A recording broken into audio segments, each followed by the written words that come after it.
Sip, ready. Bismillahirrahmanirrahim. Assalamualaikum warahmatullahi wabarakatuh. Ya, alhamdulillah kita di acara kopi pagi lagi nih Ustadz. Mudah-mudahan acara ini kemarin sempat kita ada sedikit masalah ya.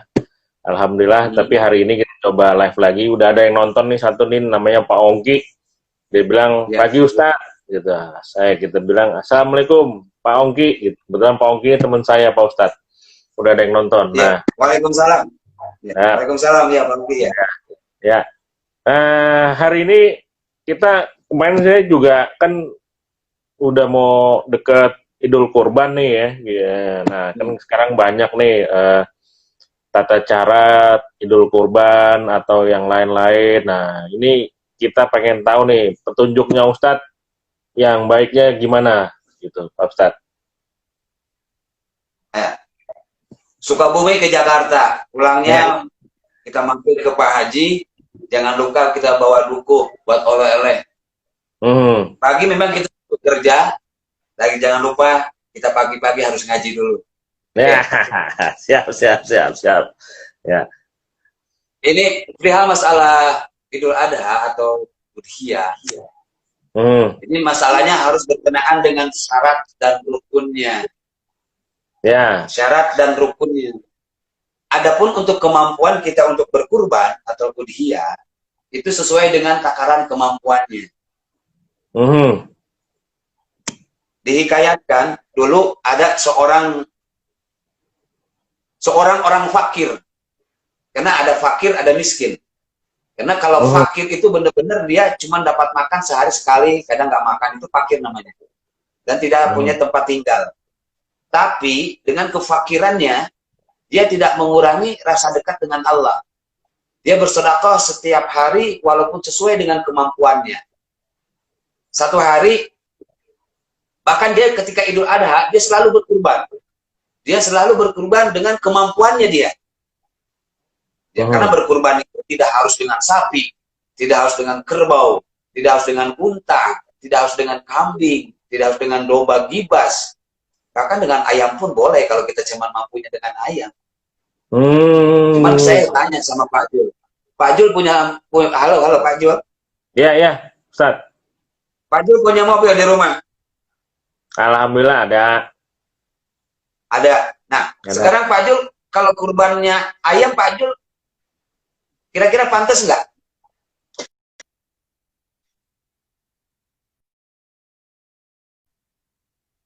Kurang pantas Ustaz. Ya, ini orang fakir ini itu diceritakan dalam salah satu kitab, yaitu diceritakan oleh Ahmad bin Ishaq. Dia punya saudara laki-laki, amat sangat fakir. Jadi amat sangat fakir, bukan fakir lagi, amat sangat fakir. Tetapi dengan kefakirannya, dia tidak mengurangi, dia bersedekah kepada Allah. Dia selalu, walaupun dia kemampuannya cuma seberapa rupiah, dan ketika Idul Adha, dia selalu berkurban sesuai dengan kemampuan kefakirannya. Satu malam, ini yang namanya Ahmad bin Ishaq, ini dia diceritakan bahwa si orang fakir ini wafat terlebih dahulu, saudaranya ini. Ketika dalam satu malam, dia memohon kepada Allah agar dalam tidurnya bisa bertemu dengan saudaranya yang fakir ini, yang dengan kefakirannya dia selalu dulu hidup di alam dunia, selalu bersedekah kepada Allah, artinya selalu bersedekah, menjalankan perintah Allah, kemudian selalu dia berkurban, bukan berkorban, berkurban. Kalau korban itu korban perasaan. banyak itu udah banyak. Ya, korban perasaan. Itu dalam bahasa gaulnya itu PHP. Iya. Jadi memberi harapan palsu. Iya. Nah, dia minta sama Allah, dia sebelum tidur dia berdoa kepada Allah. Doanya kalau kurang lebih seperti gini. Allahumma arrini ahi fi naumihi faslahu an halihi. Ya Allah, pertemukan dalam mimpiku dengan saudaraku. Kemudian dengan izin Allah dia pun bermimpi ketemu dengan saudaranya tersebut. Tiba-tiba dalam mimpinya itu saudaranya kelihatan, Masya Allah, dia pakai mahkota amat sangat luar biasa. Kemudian dia menunggangi sebuah kendaraan yang amat sangat hebat, yang belum tentu orang di dunia dia punya. Tapi dia kenapa di dalam mimpinya itu dia pakai mahkota, kemudian dia punya kendaraan begitu mewah. Mungkin kalau di dunia seperti Lamborghini kali ya, punya mobilnya gitu ya. Nah, Ya, keren banget dah. Keren banget dah. Keren banget ya. Ya kan? pengen kita. Tuh, kan? Nah, di dunianya ini dia amat sangat fakir, tapi dalam oleh Ahmad bin Ishaq ini dia kemimpikan saudaranya bahwa saudaranya ini sedang dia menunggangi suatu kendaraan yang amat sangat luar biasa, kemudian dia diberikan mahkota oleh Allah Subhanahu wa taala, sehingga bertanya itu Ahmad bin Ishaq, "Hei saudaraku, kenapa kamu punya apa kamu ketika di dunia sampai Allah memberikan kendaraan istimewa?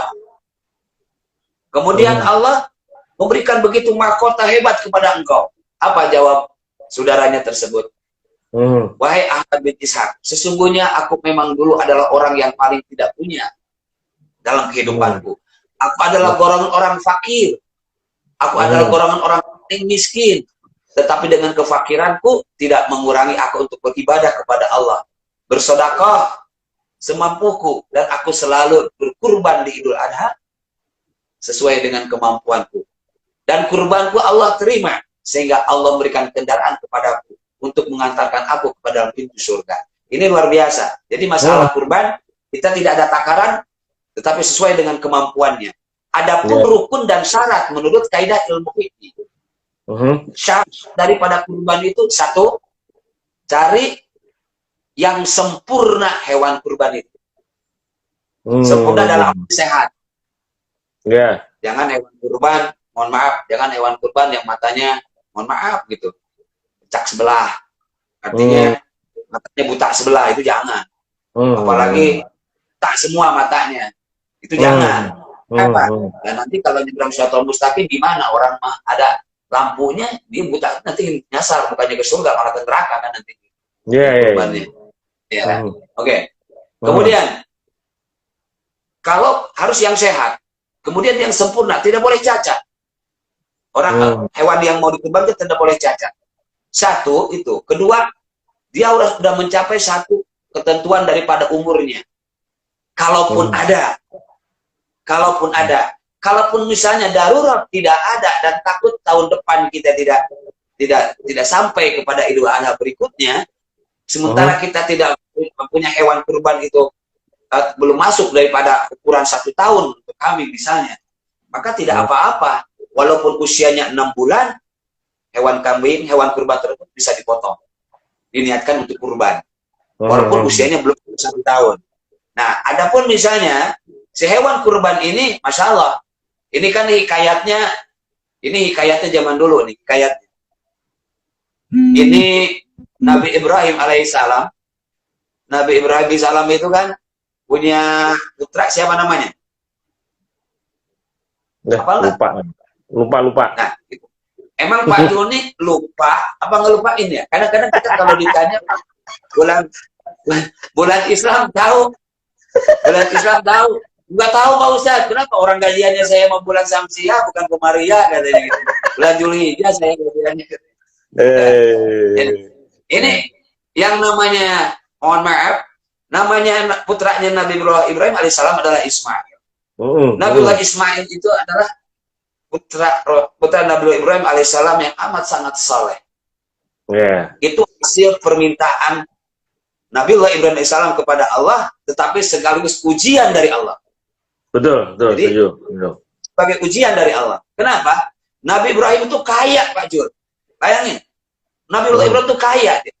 Dia tiap tahun dia berkurban di jalan Allah, hewan kurbannya sampai dia tuh, mohon maaf, mungkin kita sekaya-kayanya di orang di dunia sekarang ini, itu belum pernah dia punya anjing jaga yang dikalungi emas sebesar 200 gram. Bayangin. Setiap, jadi 2000 gram dalam salah satu kaul itu 2000 gram. Jadi dikalungi emas semua anjing. 2000 gram, bayangin. 2 kilo ya intinya. 2 kiloan ya. Bayangin. Jadi anjing-anjing penjaga daripada hewan ternaknya Nabi Ibrahim AS itu dikasih kalung semua, kalung emas semua. Saking kayanya Nabi Ibrahim AS. Dia tiap tahun berkurban tidak kurang dan kurang lebih sekitar 300, dalam salah satu kaul adalah paling sedikit 300 ekor kambing, sapi. Sampai dia punya satu bukit itu punya dia semua, punya beliau semua. Nabi Ibrahim itu kaya masyarakat. Tapi Allah uji dia dengan kekayaannya sebagai ujian Allah, dan Allah belum memberikan dulu keturunan. Sehingga suatu hari, maka Allah mengujilah ke Nabi Ibrahim alaihissalam. Allah mengutus satu malaikat untuk menghampiri Nabi Ibrahim alaihissalam dengan menyerupai seorang manusia, pemuda namanya. Pemuda itu pemuda muda. Karena ada pemuda tua, ada pemuda muda. Jadi kalau pemuda tua itu lain. Pemuda tua gayanya muda gitu ya. Nah, ada lagi pemuda tua. Muda-muda kelihatannya kayak aki-aki gitu lagi. Ini pemuda muda kan. Ini menghampiri beliau, kemudian dia mengucapkan salam. Assalamualaikum ya Nabiullah Ibrahim alaihissalam. Waalaikumsalam. Siapakah engkau? Engkau nggak perlu bertanya siapa aku. Cuman aku mau tanya, milik siapakah kekayaanmu itu? Maka Nabi Ibrahim salam, ya kan? Nabi Ibrahim salam itu bertanya kepada si orang malaikat tersebut. Kata Nabi Ibrahim salam, ini milik siapa? Kepada si pemuda tersebut. Kemudian si pemuda tersebut menjawab, ini hartamu adalah milik Allah. Maka kata Nabi Ibrahim alaihissalam, seandainya kau sebut nama Tuhanku itu sekali lagi, maka aku akan beri engkau seperapat kekayaanku semua binatang ternak ini. Bayangin. Wah. Ditanya lagi sama Nabi Ibrahim alaihissalam, harta yang sebanyak ini yang kami miliki, ini seharusnya digunakan di jalan apa? Maka dijawab oleh pemuda ini, digunakan di jalan Allah. Kau sebut nama asma Tuhanku itu sekali lagi, ku beri engkau setengah dari kekayaanku ini semua. Maka diberikanlah itu semua, setengahnya. Ditanya lagi, ini harta binatang ternak yang segitu banyaknya, dan bukit yang aku miliki, serta hamparan tanah yang luas, serta anjing-anjing penjagaku semua. Ini semuanya adalah pemberian dari siapa? Dijawablah oleh anak pemuda tersebut, yang merupakan malaikat Jibril, jelmaannya malaikat Jibril. Dijawab, ini adalah milik dari Tuhanmu, yaitu Allah Subhanahu wa Ta'ala. Karena engkau menjawab semua dengan asma, menyebut asmanya Allah, maka kekayaan ini kuberikan semuanya kepada engkau. Bayangin. Di sini ada pembelajaran luar biasa. Sehingga Nabi Ibrahim alaihissalam itu berdoa, mengangkatkan di atas bukit, berdoa kepada Allah, ya Rabb, seandainya suatu saat, jangankan harta yang kau berikan sebagai titipan amanah kepada aku, kau berikan nanti suatu waktu aku keturunan anak yang soleh, hamba ridho jika engkau kembali dan ambil kembali. Dengan izin Allah, Nabi Ibrahim alaihissalam diberikan keturunan. Keturunan dia. Yaitu Nabi Ismail alaihi salam. Dengan kelebihannya, kesolehannya, kegantengannya, itu terlihat dari sejak bayi, terlihat sampai dewasa. Masya Allah. Satu hari, Allah uji itu. Kenapa Allah uji Nabi Ibrahim alaihissalam? Karena doanya. Dia berdoa kepada Allah, jika Allah berikan putranya yang saleh, jika Allah berkehendak untuk memanggilnya juga, aku berikan, kata Nabi Ibrahim alaihissalam. Asalkan itu Allah yang minta. Suatu hari diperintahkanlah dalam satu malam ini, mohon maaf, yang mimpinya ini pertama kali adalah Nabi Ibrahim alaihissalam. Dalam mimpinya bahwa Nabi Ibrahim alaihissalam diperintahkan oleh Allah untuk menyembelih daripada putranya, yaitu Nabi Ismail. Betul. Kemudian Nabi Ibrahim Ismail, dia mohon maaf, seperti kita sebagai suami istri, ya kan, kita wajib terbuka sama istri, ya nggak boleh diem-diem, nggak diam gitu ya kan. Istri juga Istri kayak ada maunya juga, kayak kutusan kebalik, mau diajak ngomong gitu ya. Jangan, nggak boleh begitu, nggak boleh. Iya, hati-hati. Dan hati-hati sama bini nih. Ini bobo aja nggak boleh ngebelakangin suami, walaupun suami mulutnya bau jigong. Nggak boleh, boleh. Nggak boleh. Nggak boleh tuh. Kenapa? Tuh malaikat mengutuk sampai terbitnya matahari, bayangin. Mengutuk dia tidurnya dia sampai terbitnya matahari. Kalau seorang istri ngebelakangin suami, Allah mengutuk dan malaikatnya sampai terbit matahari. Nauzubillah. Kemudian hati-hati nih dari istri-istri. Punya duit nggak punya duit, istri ngadap sama suami. Mau wangi mau bau ngadap pokoknya. Urusannya habis tidur terserah nanti. Yang penting ngadap dulu pertamanya. Jangan ngebelakangin. Nah, kemudian Nabi Ibrahim alaihissalam diperintahkan oleh Allah untuk menyembelih daripada putranya Nabi Ismail alaihissalam. Maka bermusyawarahlah dengan siapa? Dengan istrinya Nabi Ibrahim alaihissalam. Kemudian dalam mimpinya diceritakan bahwa dalam hikayat tersebut Nabi Ibrahim bercerita kepada istrinya bahwa sesungguhnya tadi malam aku bermimpi mendapat petunjuk dari Allah agar menyembelih putra kita yang satu-satunya, yang ganteng, yang soleh, yang pinter, yang subhanallah, aku harus menyembelihnya dia. Bagaimana menurut pendapat engkau wahai istriku? Maka dijawab oleh istrinya Nabi Ibrahim salam, jika memang itu perintah Allah, coba tolong pikirkan dulu. Ya ini makanya Pak Jul, sebenarnya ini sebenarnya kewaris juga kepada kita kaum perempuan nih di zaman sekarang nih. Yang punya sifat banyak keraguan kan kaum perempuan.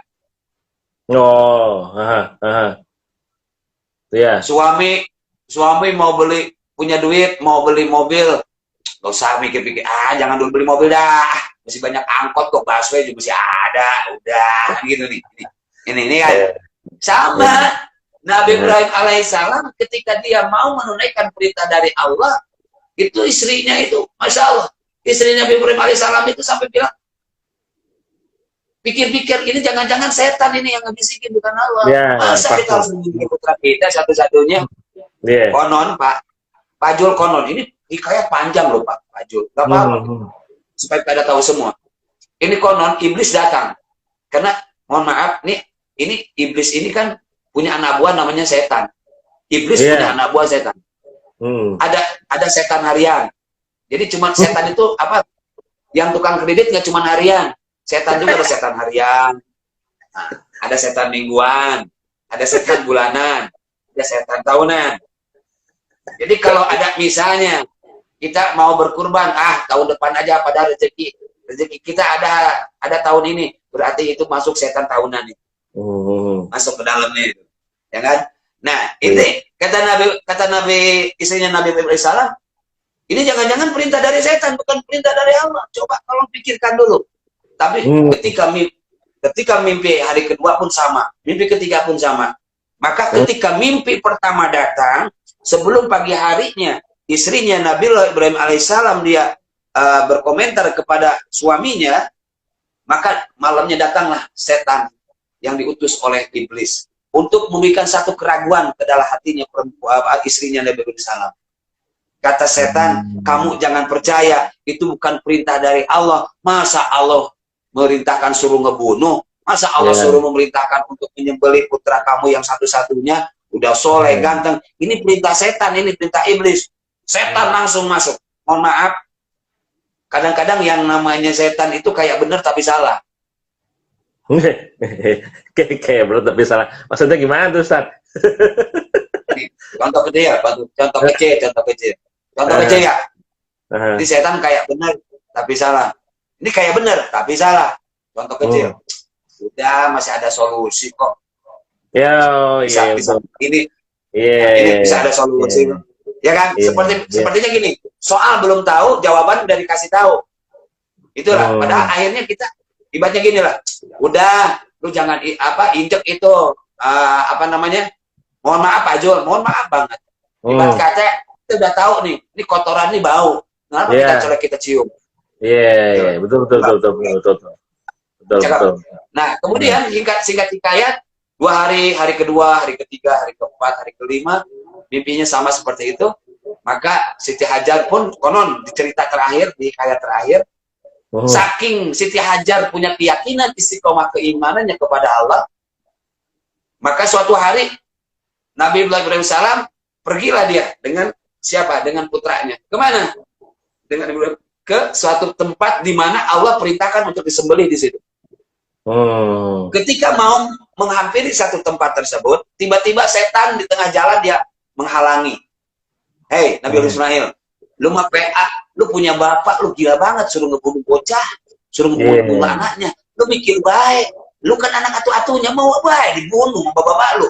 Emang bapak lu punya otak apa? Ini bukan berita Allah, berita setan ini. Kata setan sendiri itu.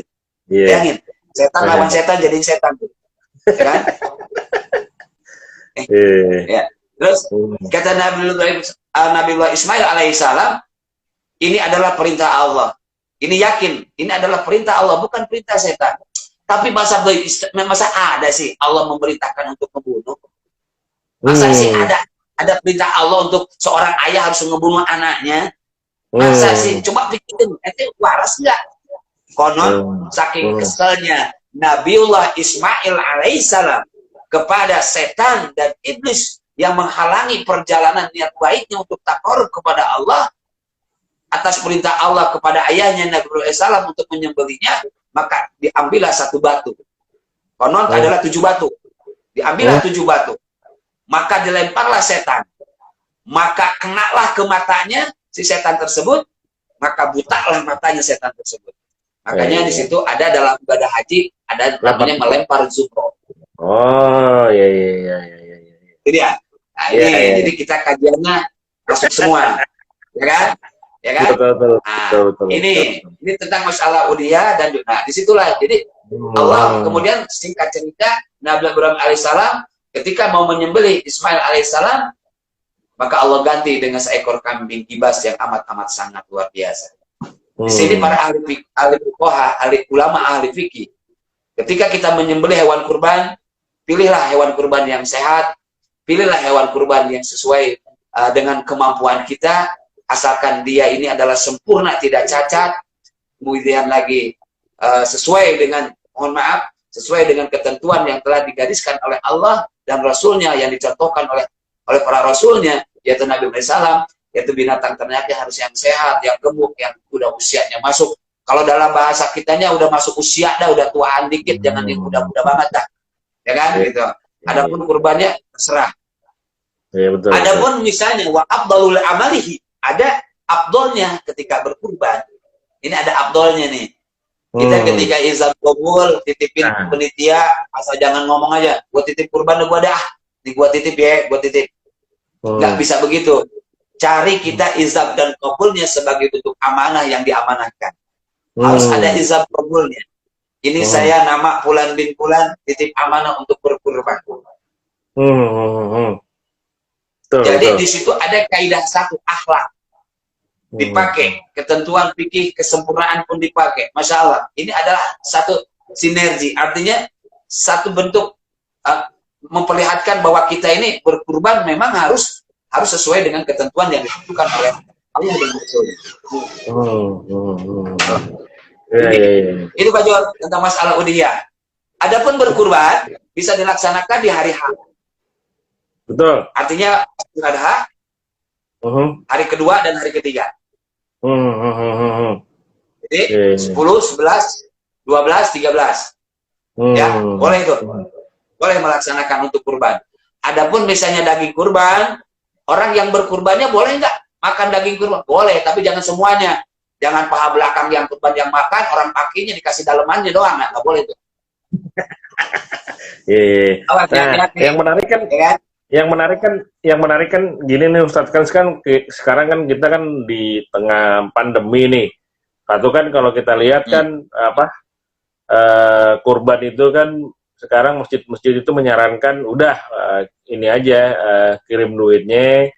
Nah itu kan kadang-kadang kita yang yang mau kurban itu lupa tuh bahwa tuh tadi ada hijabnya lah, intinya seperti itu kan, hijabnya. Terus kalau tata caranya sendiri nih, kalau mungkin teman-teman Ustadz nih terkait di tengah pandemi ini gimana nih Ustadz nih berkurbannya nih, kayak gitu, potongnya atau apanya, pembagiannya itu gimana tuh, gitu. Sebetulnya ya ini makanya gini, Kan gini, wa in kana darurah halalun.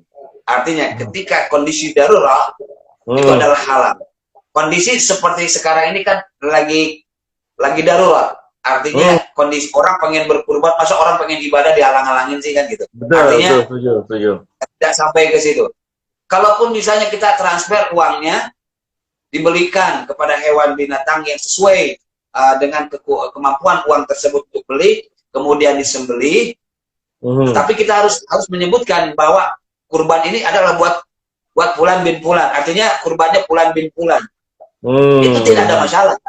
Itu tidak ada masalah. Karena Allah Maha tahu. Tetapi maksudnya untuk nilai kesempurnaan ketika dalam kondisi bukan darurat, maka alangkah baiknya sesuai yang kayak tadi. Tapi jika kondisinya seperti ini, sah-sah saja, boleh-boleh saja. Kita nitipin uangnya, tetapi yang diamanahkannya itu yang berat. Jangan dikasih uangnya untuk beli kambing, malah dibelikan yang lain. Nah, ini bahaya. Ini yang bahaya. Ini yang bahaya. Ini yang bahaya. Terus dalam masalah kebagian hewan kurban itu tidak harus orang miskin semua kebagian, tidak harus orang fakir semua boleh kebagian, orang kaya juga boleh. Daging kurban boleh kok. Cuman mohon maaf, yang Ustadz khawatirkan banyak sekali justru penitianya ini yang penitia kurban yang diamanahkannya yang lebih bahaya kalau kurang-kurangnya iman. Iya, betul, setuju sih. Contoh kecil nih, paha belakangnya buat Ustadz, palanya buat Ustadz, ya kan? Di banyak, pernah kalau gitu belum pernah terima. Kan kebagiannya 2 kilo dagingnya, orang fakir mah cuma seperempat, nggak boleh itu. Jadi utamakan yang nggak mampu dulu, utamakan yang memang mereka, ya Allah, yang ketemu dagingnya itu setahun sekali.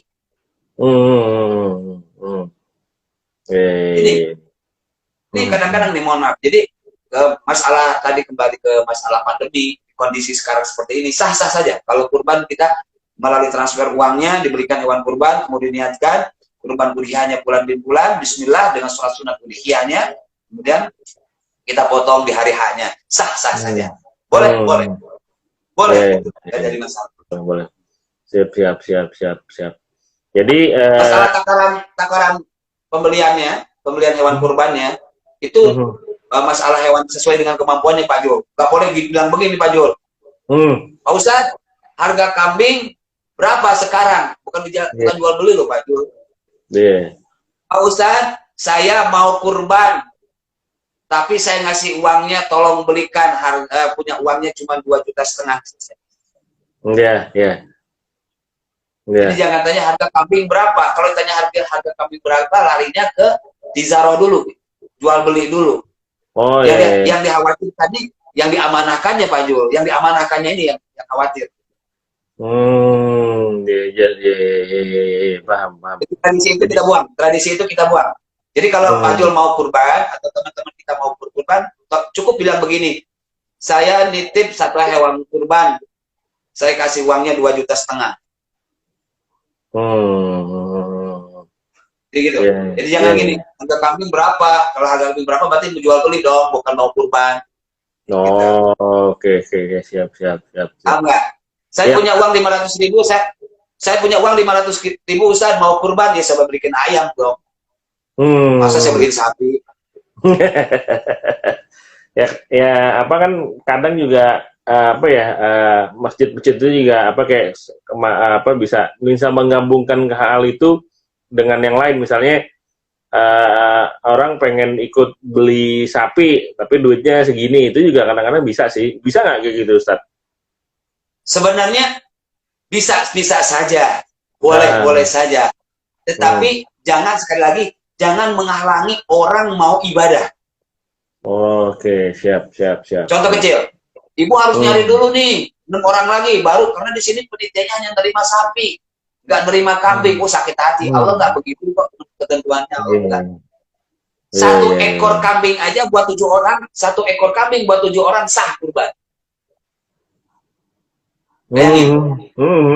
Betul.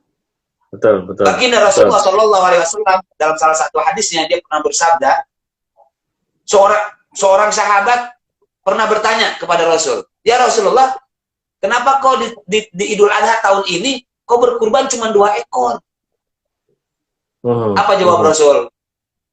Kurban yang 2 ekor ini, yang 1 ekor adalah buatku dan keluargaku, yang 1 ekor lagi kurban buat umatku.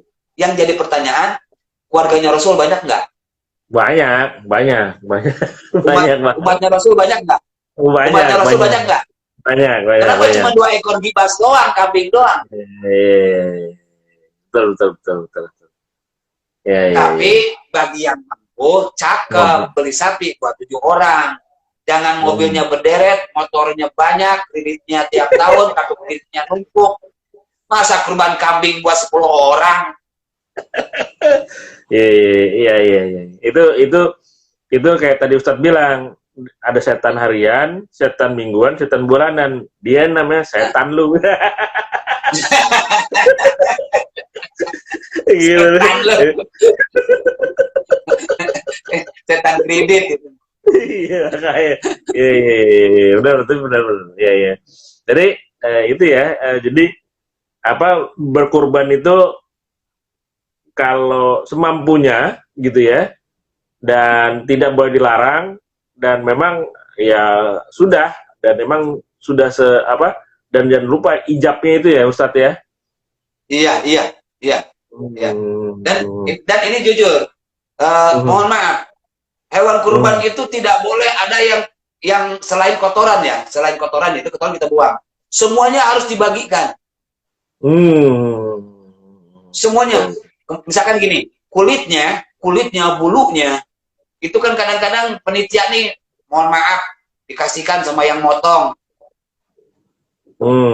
Dikasihkan sama janggalnya. Yang lebih sempurna adalah itu yang harus dibagikan juga ke semuanya rata. Ya.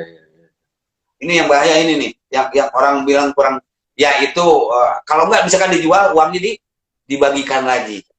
Dan kalau bisa, ketika menitipkan amanah membeli hewan kurban, itu harus dipisahkan biaya pengurusan dan biaya hewan kurban. Jangan sampai si penitia ini mengambil untuk biaya pengurusan adalah dari uang yang buat beli gitu, jadi mengurangi. Jadi contoh kecil lah, kalau ngasih 2 juta berarti dibeliinnya 1.750.000, yang 250-nya untuk pengurusan untuk penitia misalnya. Jadi harus dipisahkan, ini buat beli kambing, buat beli hewan kurbannya, ini buat, jangan sampai mengambil dari situ, ya kan? Jangan sampai mengambil dari situ. Karena tidak semua manusia ini, mohon maaf, kadang hati orang kita nggak tahu. Hati orang kita nggak tahu, Pak Jul. Jadi ada yang benar mukhlisin lahuddin dalam masalah agama, ikhlas benar-benar. Ada juga yang nggak kurang ikhlas. Yang dikhawatirkan ada unek-unek hatinya aja, kita nggak kasih uang kan gitu. Artinya uang sabun lah gitu. Halo? Uang sabun gitu. Ya.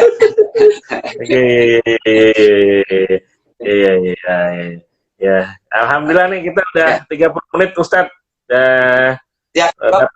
Dapat intinya semua untuk kurban. Mudah-mudahan minggu depan kan kita udah mulai tanggal 31 ya, kita berkurban hari Idul Adha.